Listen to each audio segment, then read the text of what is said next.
Hello my dear viewers and listeners, আসসালামু আলাইকুম। আশা করি সকলে ভালো আছেন, সুস্থ আছেন।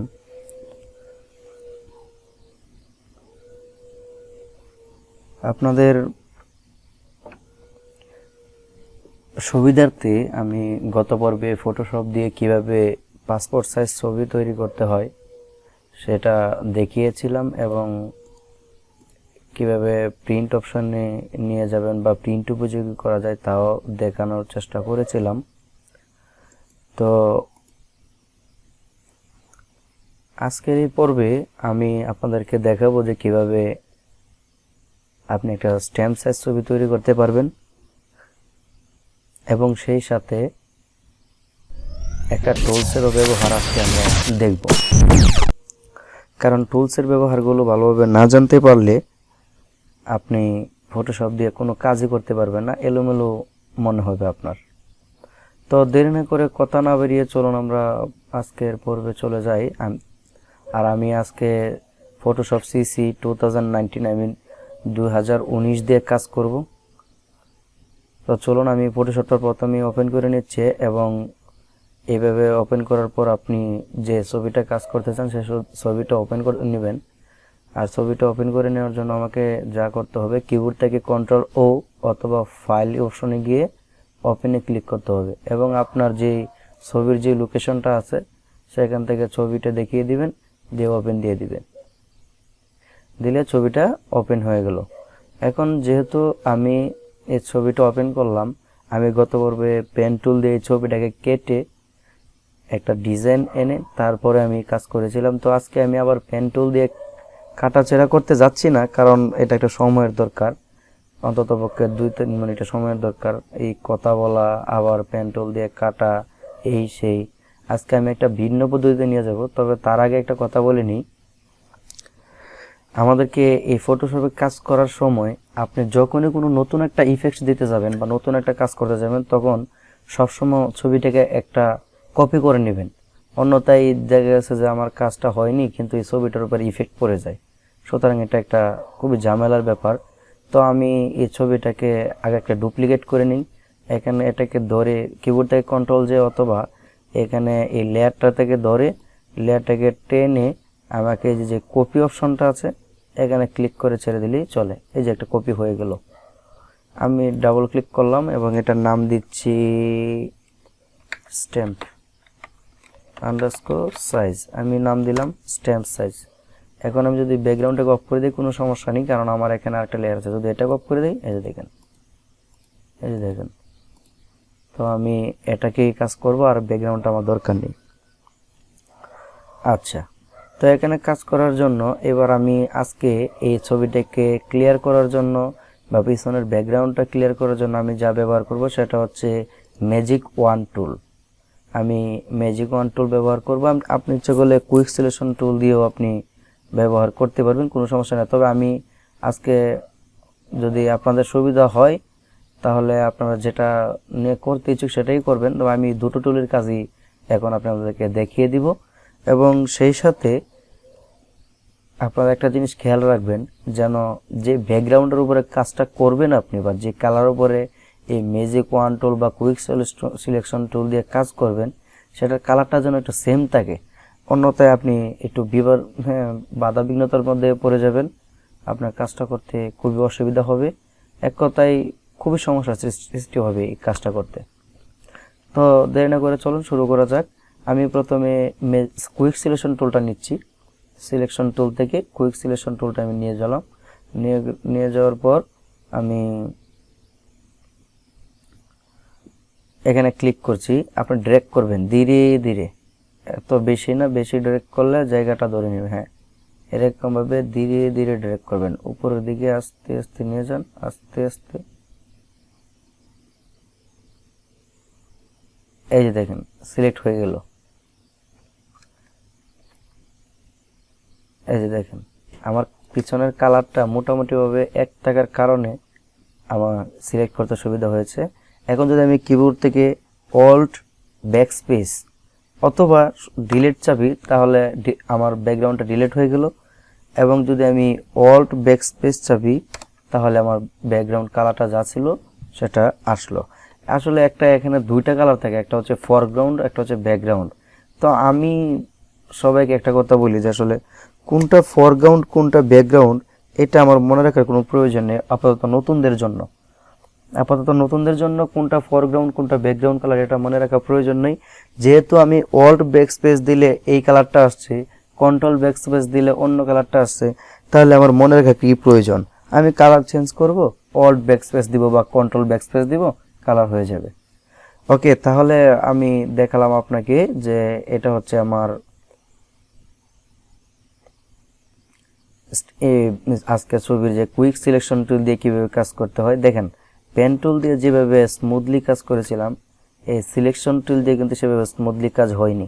দেখেন এখানে পিক্সেলগুলো একেবারে ফেটে গেছে এবং খুবই নাজেহাল অবস্থা।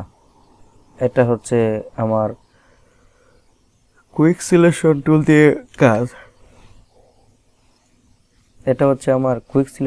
দিয়ে কাজ। তো আমি এবার ম্যাজিক ওয়ান টুল দিয়ে কাজ করব। আর সেজন্য আমি কন্ট্রোল জেড চেপে পূর্বের অবস্থায় ফিরে গেলাম। পূর্বের অবস্থায় ফিরে যাওয়ার পর আমি এটাকে এখন ম্যাজিক ওয়ান টুল দিয়ে কাজ করব, যে ম্যাজিক ওয়ান টুল। এবার এটাতে ক্লিক করেন, দেখেন অবস্থা একটাতে পুরো জায়গাটি ছড়িয়ে ছিটিয়ে নিয়েছে এবং দেখেন যে জায়গার মধ্যে কালার ভিন্ন সেই জায়গায় পৌঁছাতে পারেনি। এখন তাকে এই পুরোটা জায়গায় পৌঁছানোর জন্য আমাকে যা করতে হবে, শিফট চেপে কাজ করতে হবে। কিবোর্ড থেকে শিফট এবং ড্র্যাগ করবেন, হয়ে যাবে। এই দেখেন, হ্যাঁ এখানে হয়ে গেল। শিফট চেপে ড্র্যাগ করেন, এই তো হয়ে গেল। শিফট চেপে ড্র্যাগ করবেন অথবা ক্লিক করবেন, এই যে দেখেন। তো মোটামুটিভাবে আমার সবগুলো ওকে হয়ে গেছে। কোথাও আমার মাঝখানে যেন না থাকে, থাকলে কিন্তু সমস্যা হবে। এখন ছবিটা সিলেক্ট হয়ে গেল। এবার যদি আমি কিবোর্ড থেকে অল্ট ব্যাকস্পেস চাপি, তাহলে আমার কালারটা হয়ে গেল। দেখেন একটু জায়গার কারণে সমস্যা হয়েছে। এই দেখেন এখানে আমি শিফট চাপলাম, আবার কিবোর্ড থেকে অল্ট ব্যাকস্পেস।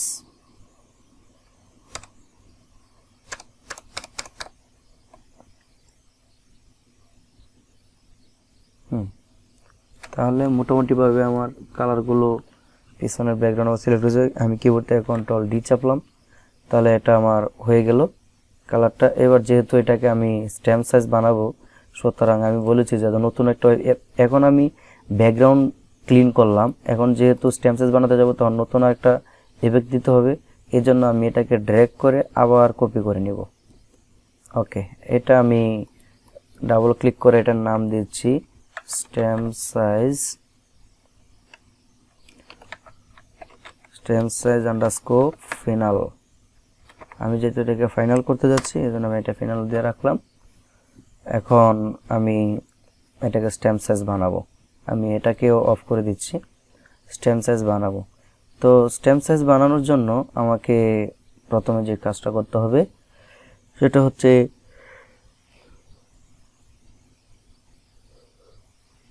আমাকে ক্রপ টুল নিয়ে নিতে হবে। আর এই ক্রপ টুলটা নেওয়ার জন্য আমাকে কিবোর্ড থেকে প্রেস করতে হবে সি, অথবা টুলস প্যানেল থেকে এই যে ক্রপ টুল, এখান থেকে নিয়ে নিব।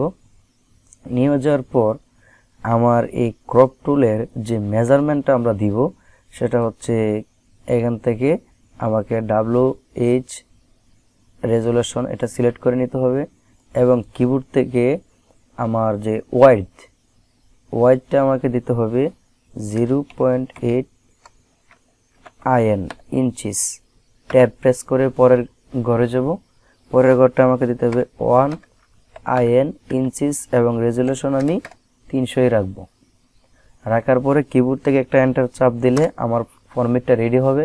আমি অপশন বার থেকে চলে আসব, তারপর আবার এন্টার দিলে আমার ছবিটা হয়ে যাবে।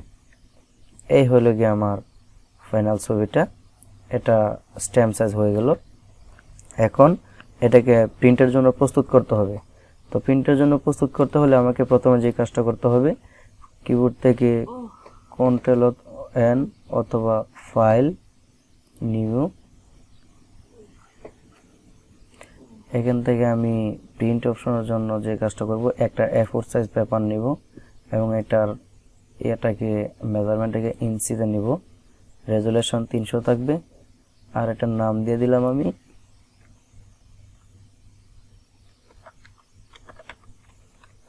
Stem size underscore print underscore ready. এটা হচ্ছে আমার প্রিন্ট রেডি। আমি ব্যাকগ্রাউন্ড হোয়াইটে রাখছি, ওকে দিচ্ছি।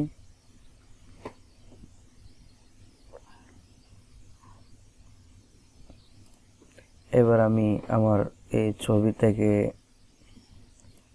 এটাকে ধরে ড্র্যাগ করে নিয়ে গিয়ে আমি আমার প্রিন্ট যে অপশনটা আছে এখানে ছেড়ে দেবো। এই হলো গিয়ে আমার ছবিটা।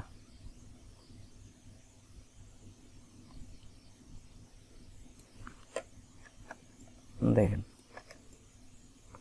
এই হলো আমার স্ট্যাম্প সাইজ ছবি। এবার এটাকে আমি পুরো পেজটা দিয়ে দেওয়ার চেষ্টা করব, যাতে করে অনেকগুলো একসাথে প্রিন্ট করতে পারে। আপনারা জয়টা প্রিন্ট করবেন ততগুলোই কপি করবেন। আমি প্রথমে এটাকে ধরে তারপর অল্ট ধরে ড্র্যাগ করব, কপিও, তারপর শিফট ধরবো যেন মেজারমেন্ট ঠিক থাকে। এতটুকু রাখলাম। আবার অল্ট ধরে ড্র্যাগ করব এবং ড্র্যাগ করার সাথে সাথে শিফট ধরবো, এতটুকু রাখলাম। আবার অল্ট ধরে ড্র্যাগ করব এবং সাথে সাথে শিফট।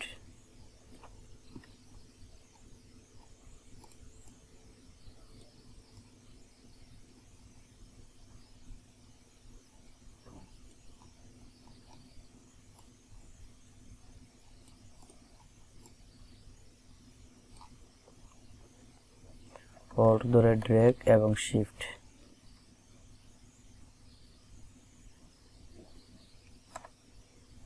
সবগুলো একসাথে সিলেক্ট, অল্ট ধরে ড্র্যাগ এবং শিফট।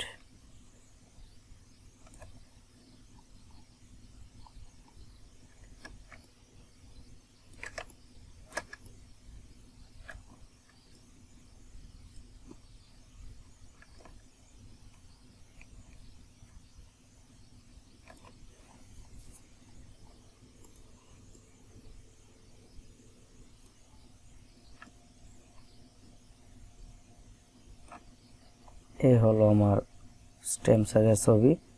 দেখেন, এটা এখন আমার প্রিন্ট রেডি হয়ে গেল।